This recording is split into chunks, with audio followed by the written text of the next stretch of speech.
सभी को नमस्कार। अम्मा भगवान शरणम। आज के कार्यक्रम के प्रारंभ हम मूल मंत्र करते हुए करेंगे।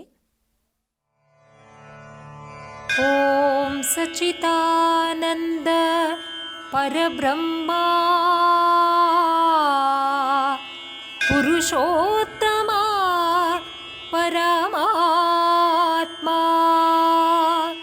श्री कल्कि भगवती समेत श्री कल्कि भगवते नमः।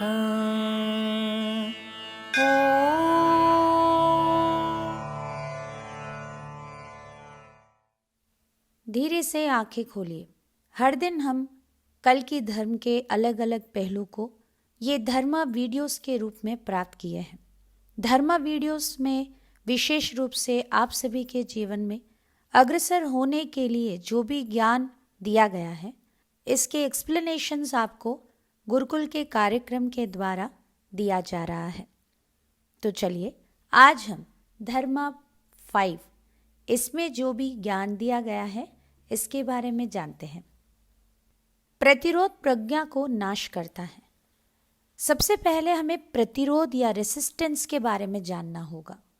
हमारे जीवन में कुछ घटनाएं हमें पसंद नहीं है, कुछ विचार हमें पसंद नहीं है, कुछ लोग, कुछ ऐसी परिस्थितियां जो हमें अच्छे नहीं लगते, ऐसे कुछ मनोभावनाएं जिन्हें हम सामना नहीं करना चाहते। जब ऐसे कुछ हमारे साथ होने लगता है तो हम भीतर से एवं बाहर से उसे रोकते हैं, उसे प्रतिरोध करते हैं।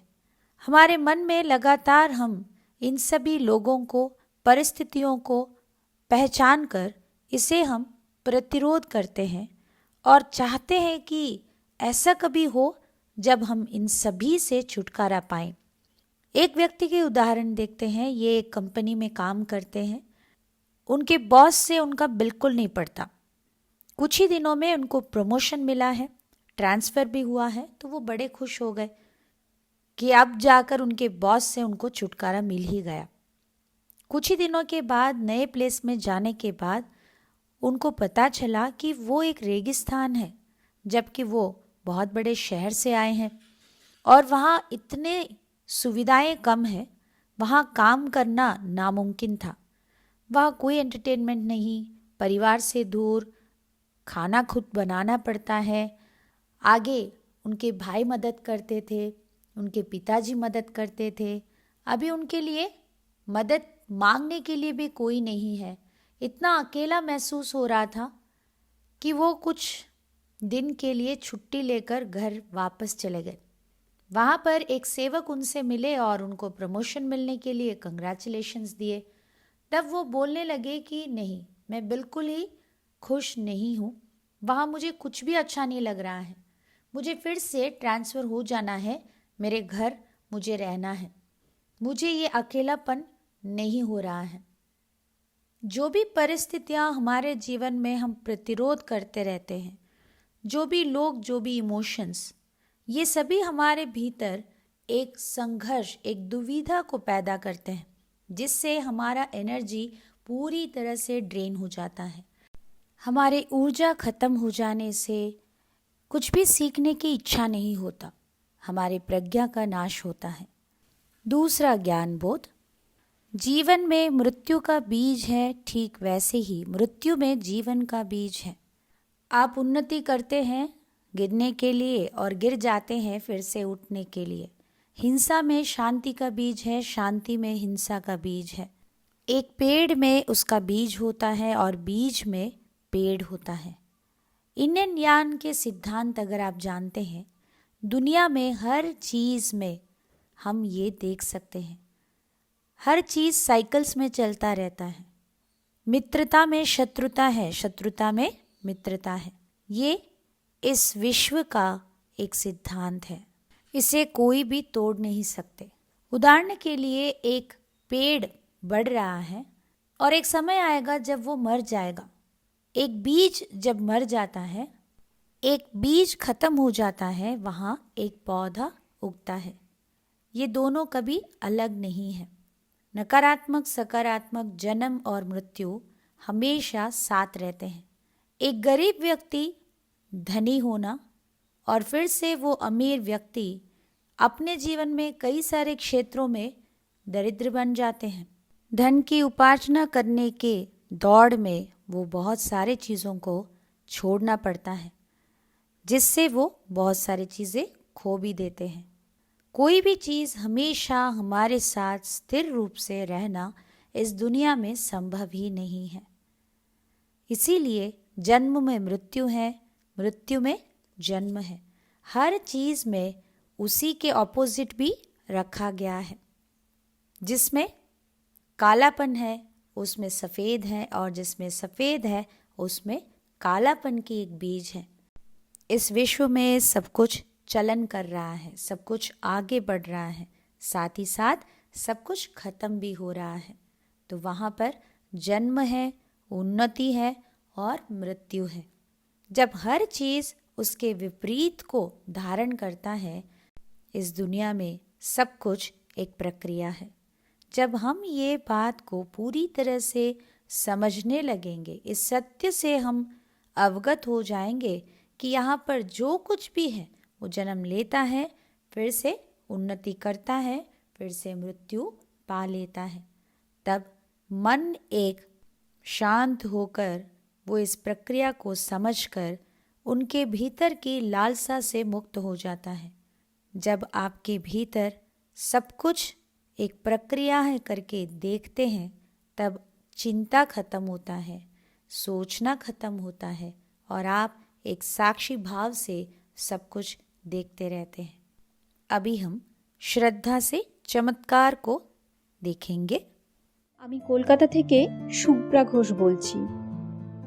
1 বছর আগে আমি ভগবত ধর্মে যুক্ত হয়েছি। সশরীরে সত্যলোক না গিয়েও আমরা শ্রদ্ধেয় দাসাজির পরিচালনায় প্রতিদিনের কনফারেন্সে অংশগ্রহণ করে শ্রী পরমজ্যোতি সম্বন্ধে অনেক কিছু জেনেছি এবং শ্রী পরমজ্যোতির অনুগ্রহে আমরা অনেক চমৎকার অনুভব করতে পেরেছি। কোভিড-19 অতিমারির জন্য আমার স্বামী তার ব্যবসায় নানা রকম কঠিন সমস্যার মুখোমুখি হয়ে পড়ে। ওই সময়ে খরিদ্দারের সংখ্যা খুব কমে যাওয়ায় ব্যবসা একেবারে নিম্নগামী হয়ে যায় এবং এসব কিছু ঘটে লকডাউনের বিধিনিষেধ আরোপ করার জন্য, কারণ ওই সময়ে কোনো অনুষ্ঠানের আয়োজন করা সম্ভব ছিল না। এই অবস্থায় আমার স্বামী খুবই উদ্বিগ্ন হয়ে পড়ে।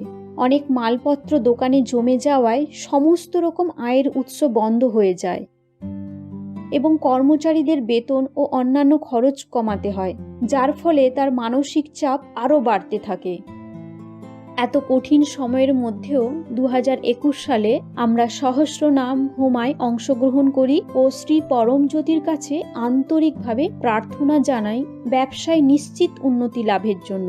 তাই সব বাধা ও অবরোধ কেটে গিয়ে আমাদের ব্যবসায় নিয়মিত আয় শুরু হলো।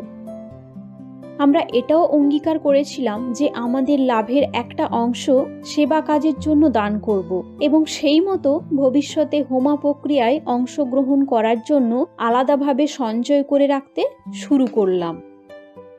বিস্ময়করভাবে সেপ্টেম্বরের 1 তারিখ থেকে আমাদের ব্যবসায় ক্রমশ উন্নতি হতে শুরু করলো এবং হোমায় প্রার্থনার সময় ঠিক যা চেয়েছিলাম ততটাই আমাদের আয় বেড়ে গেল।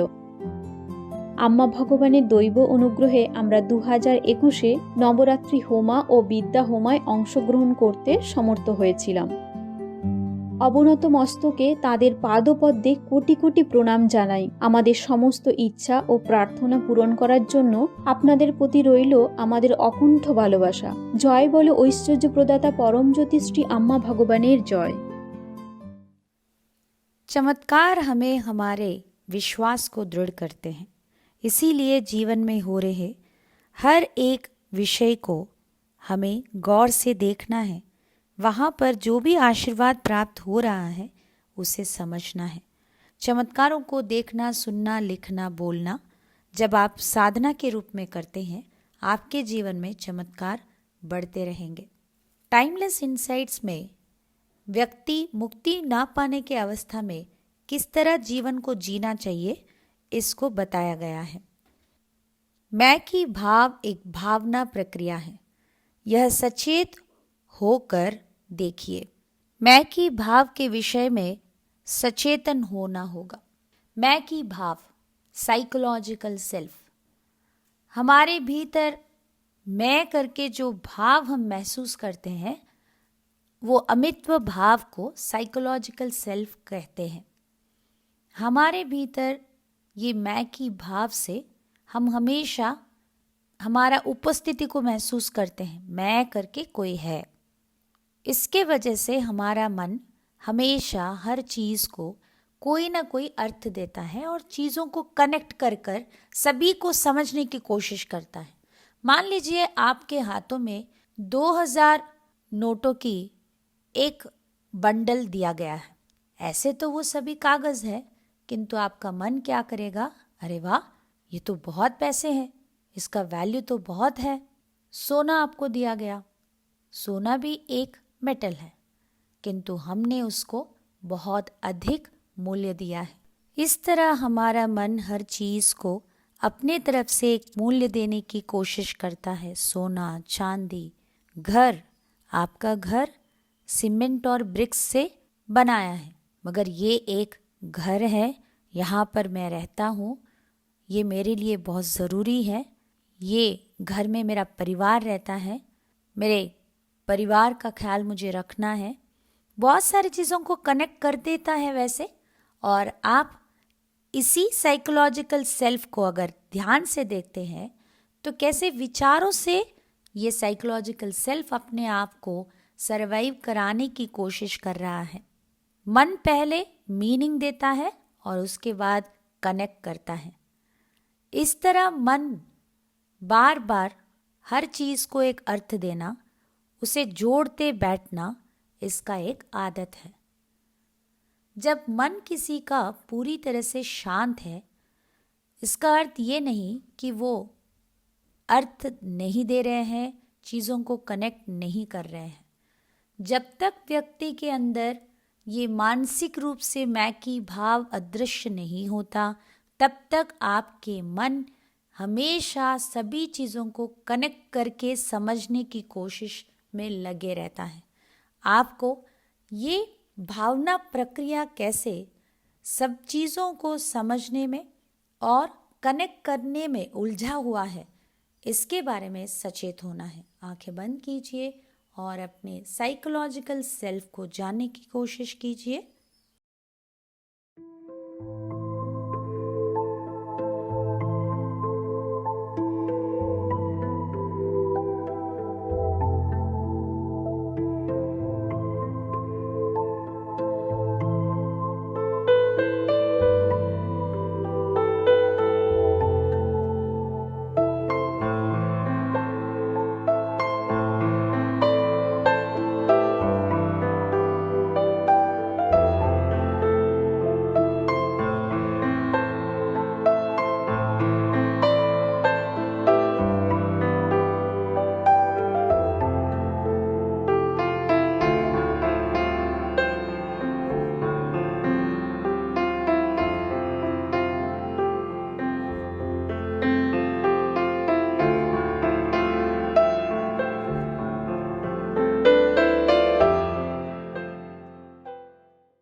शांति। श्री भगवान के दिव्यवाणी को पवित्रता के साथ अभी हम सुनेंगे।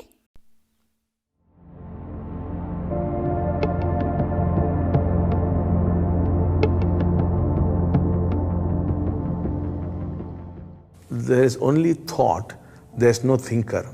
But the ordinary person suffers the illusion that there's somebody there called the thinker who is thinking. But in reality, there's nobody there. Similarly, you think there's somebody who's seeing. There's nobody there who's seeing. There's only seeing. You think there's somebody there who's hearing. But there's nobody there. There's only hearing. So there's just the experience, that is all.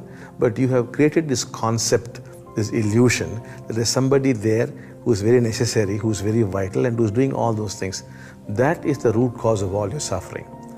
And you have got to realize directly that no such person exists, and all things are just going on.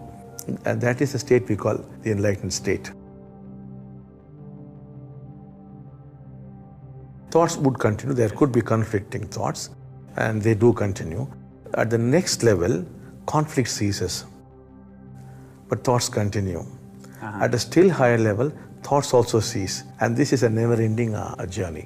Shri भगवान के दिव्यवाणी के अनुवाद सुनेंगे। वहाँ केवल अनुभूति है, अनुभवकारी नहीं है। हमारे भीतर सोच है, सोचने वाला नहीं है। साधारण रूप से हर एक व्यक्ति इसी इल्यूशन के साथ दुखी है कि उनके भीतर सोचने वाला व्यक्ति कोई बैठे हैं। वास्तव में आपके भीतर कोई भी व्यक्ति नहीं है। ठीक वैसे ही कई सारे लोग सोचते हैं कि आपके भीतर कोई व्यक्ति है जो देख रहे हैं, जो सुन रहे हैं। आपके भीतर कोई भी व्यक्ति नहीं है। वहाँ सुनने की, देखने की अनुभव चल रहा है, किंतु हमारे भीतर ये कॉन्सेप्ट है, हमने ये इल्यूशन को सच मान लिया कि मेरे भीतर कोई तो व्यक्ति है जो ये सब कुछ कर रहे हैं। यही हमारे दुख का मूल कारण है, हमारे भीतर की मैं की भाव की मिथ्या, जिसे हम पृथक अस्तित्व कह सकते हैं, विभाजन भाव कह सकते हैं। जब हम उपलब्ध करेंगे कि हमारे भीतर ऐसे कोई व्यक्ति है ही नहीं, जो भी हो रहा है सब कुछ अपने आप हो रहा है, ऐसे जब व्यक्ति उपलब्ध करना शुरू करते हैं, हम उसे मुक्ति स्थिति कहते हैं। पूछा गया था, मुक्ति के बाद भी सोच विचार आएंगे क्या? श्री भगवान ने उत्तर दिया था, सोच विचार आते रहेंगे, किंतु पहले के जैसे दुविधापूर्ण सोच विचार नहीं रहेंगे। वो आएंगे और चले जाएंगे। अगले स्तर में आपके भीतर दुविधा पूरी तरह से लुप्त होकर विचार आएंगे। आप और भी ऊंचे स्तर पर अगर पहुंचते हैं, जहां मुक्ति स्थिति आपका गहरा हो गया, तो पूरी तरह से सोच विचार बंद हो जाते हैं। ये एक नेवर एंडिंग जर्नी, इसका कोई भी अंत ही नहीं है। दिन ब दिन आपका स्थिति गहरा होता जाएगा। तो चलिए, मुक्ति पाए हुए व्यक्ति के बारे में श्री भगवान हमें क्या ज्ञान दे रहे हैं, अभी हम श्रवण करेंगे। The awakened one is what one is. The unawakened one is what one is not. एक जीवन मुक्ता वो जो है वही होकर रहते हैं। मुक्ति ना पाए हुए व्यक्ति वो जो नहीं है वो होने की कोशिश में लगे रहते हैं। अभी हम इसका अर्थ जानेंगे। एक फंडामेंटल लेवल में देखा जाए तो मुक्ति ना पाने के अवस्था में व्यक्ति हमेशा दिवा स्वप्न, डे ड्रीमिंग करते रहते हैं। उनके भीतर लगातार मन का हस्तक्षेप, विचार इतने भरपूर रहते हैं कि वो जो कुछ भी करते हैं एक स्वप्नावस्था में करते हैं। उनके भीतर सचेतनता बहुत ही कम होती है। एक जीवन मुक्ता के लिए मन का हस्तक्षेप नहीं होता है, जिस कारण वो जैसे हैं वो होकर रहेंगे। वो सब कुछ अनुभव कर रहे हैं, जो जैसा है वैसे ही। इसीलिए जब गौतम बुद्धा को किसी ने उनके मुक्ति के बाद पूछा था कि अभी तुम कैसे महसूस कर रहे हो, तो उन्होंने उत्तर में कहा था, अभी मैंने डे ड्रीमिंग बंद कर दिया है। एक बार अपने आप को देखिए, आप हमेशा सोचते हैं, सोचते हैं, सोचते हैं और वही डे ड्रीमिंग है, जिसके वजह से हम बिकमिंग में होते हैं।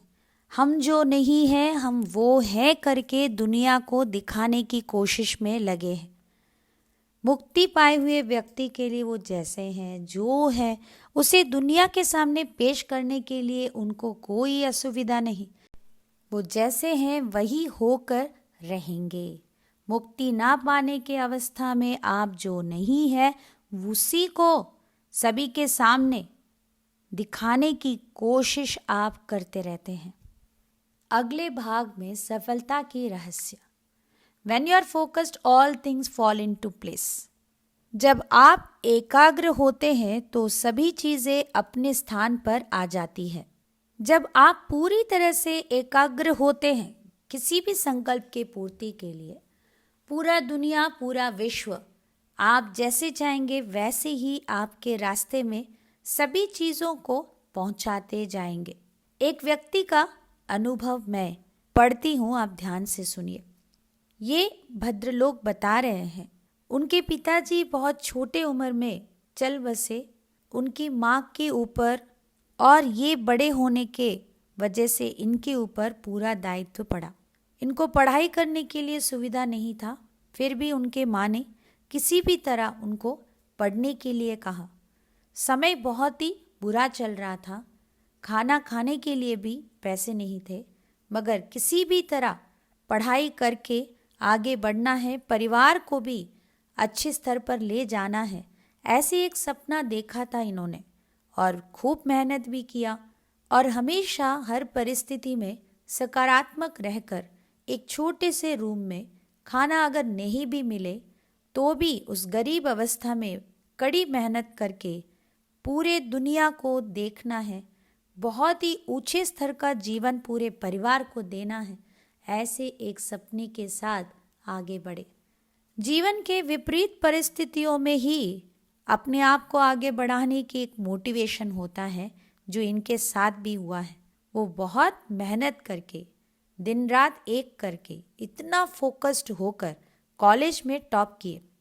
Chartered accountancy, cost accountancy complete करके एक्सपोर्ट बिजनेस में थोड़ा थोड़ा करके आगे बढ़ते हुए बहुत बड़े ऊंचे स्तर पर कुछ ही सालों में पहुंच गए। 1983 में पहली बार दुनिया के सैर करने के लिए निकले तो वो दिन उनके लिए उनके सपनों के साकार होने का दिन था। इतना अलग लग रहा था कि जो कुछ भी बचपन से उन्होंने सोचा वो सब कुछ उनके साथ हो रहा था। उनका उम्र जब 63 था, ये व्यक्ति माउंट एवरेस्ट में जाके पहुंच गए।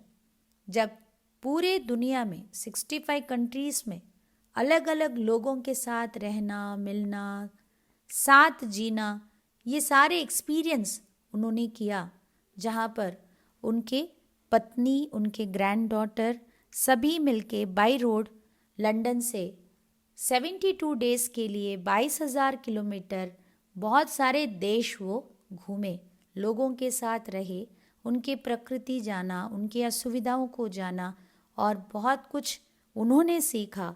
उनके समस्याओं से उनको बहुत कुछ पता चला। हर छोटी सी छोटी चीज़, वो तब तक बहुत बड़े अमीर व्यक्ति बन गए थे, तब भी सभी लोगों के साथ रहना, कभी खाना नहीं भी मिला तो भी उसको भी खुशी खुशी लेना। ऐसे जब उनका उम्र 73 हो गया था, उनको फिर से वैसे घूमना है करके इच्छा हुआ। ऐसी उम्र में इतना दूर फिर से जाना, ये हो सकता है क्या? ऐसे विचार उनके अंदर आ ही नहीं रहा था। इसी एटीट्यूड के वजह से फिर से उन्होंने दुनिया का सैर करना शुरू किया।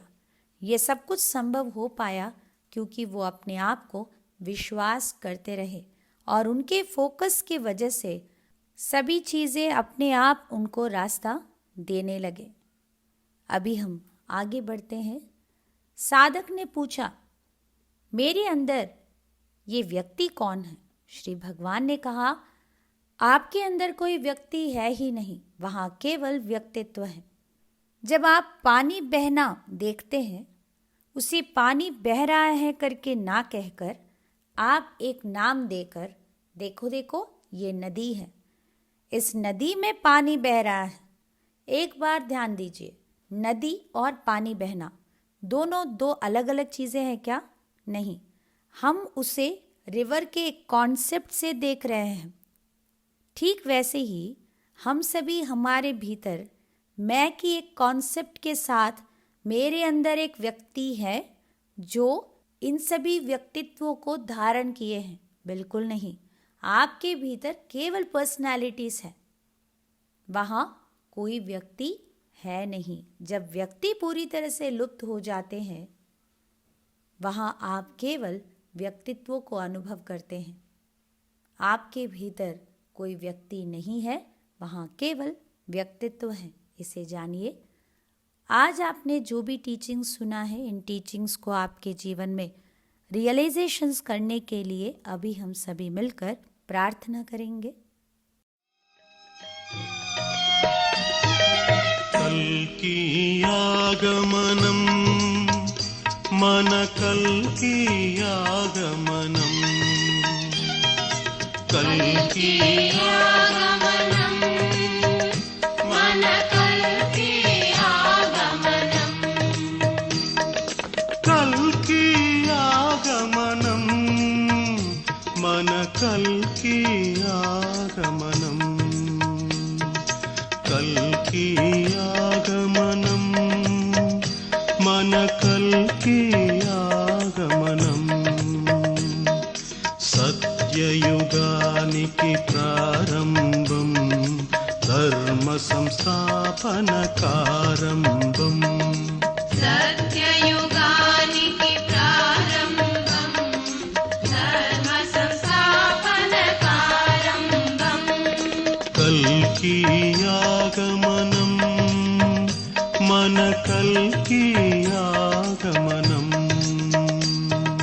कल्की आगमनम् मन कल्की आगमनम्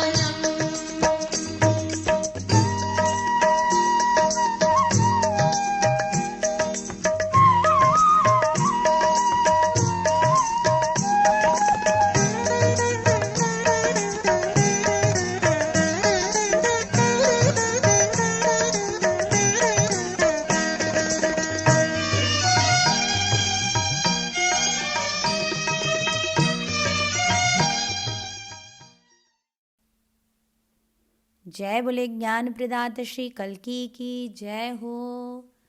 आप सभी हर दिन आलय दर्शन में अवश्य भाग लीजिए। गुरुकुल के प्रक्रिया सोमवार, मंगलवार, गुरुवार, शनिवार रात 8:30 एवं 10 बजे आप सभी के लिए रहेगा। ज़रूर भाग लीजिए। रविवार का प्रोग्राम पूर्णिमा दीक्षा, ये दोनों जब भी होंगे तो केवल एक ही बार होंगे, 10 बजे रिपीट नहीं होंगे। आलय दर्शन में भाग लेते रहिए। टीम 74,000 के लिए अपना योगदान अवश्य दीजिए। अभी हम आगे बढ़ेंगे।